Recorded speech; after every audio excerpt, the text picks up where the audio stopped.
साल दुशाला पोठो राम, शाल दुसाला ओढ़ो राम। जब बोलूं जब राम ही राम, राम सवारे सबके काम। खाली भंडार भरने वाली माता सीता की नित्य-नेम की कहानी आइए इस वीडियो के माध्यम से जानते हैं। इस कहानी में माता सीता कहती है और श्री राम इसे सुना करते हैं। एक दिन भगवान श्री राम को किसी काम के लिए बाहर जाना पड़ गया तो माता सीता कहने लगी कि प्रभु, मेरा तो 12 वर्ष का नित्य नियम है। अब आप बाहर जाएंगे तो मैं अपनी कहानी किसे सुनाऊंगी। भगवान श्री राम ने कहा कि आप कुएं की पाल पर जाकर बैठ जाना और वहां जो औरतें पानी भरने आएंगी उन्हें अपनी कहानी सुनाना। माता सीता कुएं की पाल पर जाकर बैठ जाती है। एक स्त्री आई, उसने रेशम की जड़ी की साड़ी पहन रखी थी और सोने का घड़ा ले रखा था। माता सीता उसे देखकर कहती है कि बहन, मेरा 12 वर्ष का नित्य नेम की कहानी सुन लो। पर वह स्त्री बोली, मैं तुम्हारा नित्य नेम की कहानी सुनूंगी तो मुझे घर जाने में देर हो जाएगी और मेरी सास मुझसे लड़ने लगेगी। उसने कहानी नहीं सुनी और चली गई। उसकी रेशम की जड़ी हुई साड़ी फट गई। सोने का घड़ा मिट्टी के घड़े में बदल गया। सास ने देखा तो पूछा कि यह किसका दोष अपने सर लेकर आई हो। बहू ने कहा कि कुएं पर एक औरत बैठी थी, उसने कहानी सुनने के लिए कहा, लेकिन मैंने कहानी नहीं सुनी जिसका यह फल मिला। बहू की बात सुनकर अगले दिन वही साड़ी और घड़ा लेकर सास कुएं की पाल पर गई। सास को वही माता सीता बैठी हुई मिली तो माता सीता ने कहा कि बहन, मेरी कहानी सुन लो।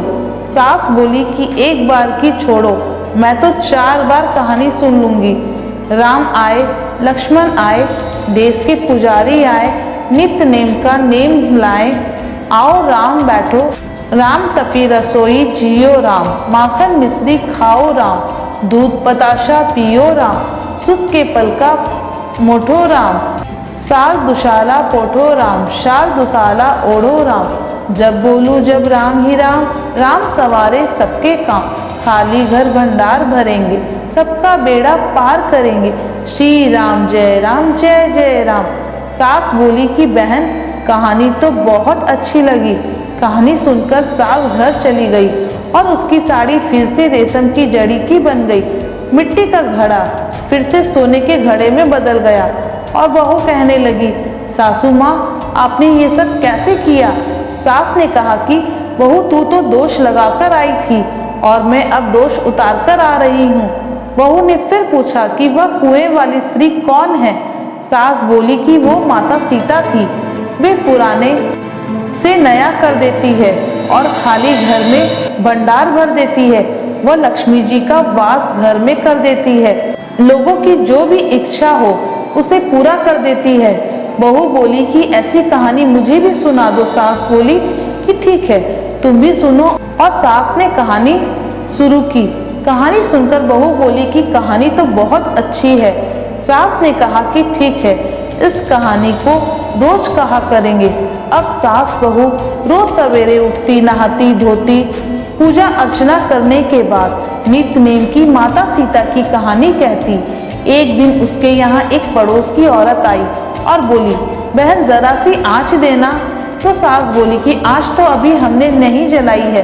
पड़ोसन ने कहा कि तुम लोग सुबह 4 बजे से उठकर क्या कर रही हो। फिर उन्होंने कहा कि सुबह उठकर हम पूजा करते हैं, फिर माता सीता की नित्य नेम की कहानी कहते हैं। पड़ोसन ने उनकी बात सुनकर फिर कहा कि माता सीता की कहानी कहने से तुम्हें क्या मिला। वह बोली कि इनकी कहानी कहने से घर में भंडार भर जाते हैं, सारे काम सिद्ध होते हैं, मन की इच्छा भी पूरी होती है। पड़ोसन कहती है कि बहन, मुझे भी ये कहानी सुना दो। फिर वह बोली ठीक है, तुम भी यह कहानी सुन लो। राम आए, लक्ष्मण आए, देश के पुजारी आए, नित्य नेम का नेम लाए। आओ राम बैठो राम, तपी रसोई जियो राम, माखन मिश्री खाओ राम, दूध बताशा पियो राम, सुत के पल का मोठो राम। साल दुशाला पोठो राम, साल दुशाला ओढ़ो राम।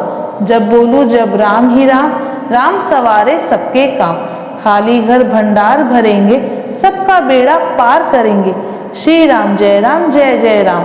पूरी कहानी सुनने के बाद पड़ोसन कहने लगी, बहन कहानी तो मुझे बहुत अच्छी लगी। अब वह पड़ोसन भी नितनेम माता सीता की कहानी कहने लगी। कहानी कहने से माता सीता ने पड़ोसन के भी भंडार भर दिए।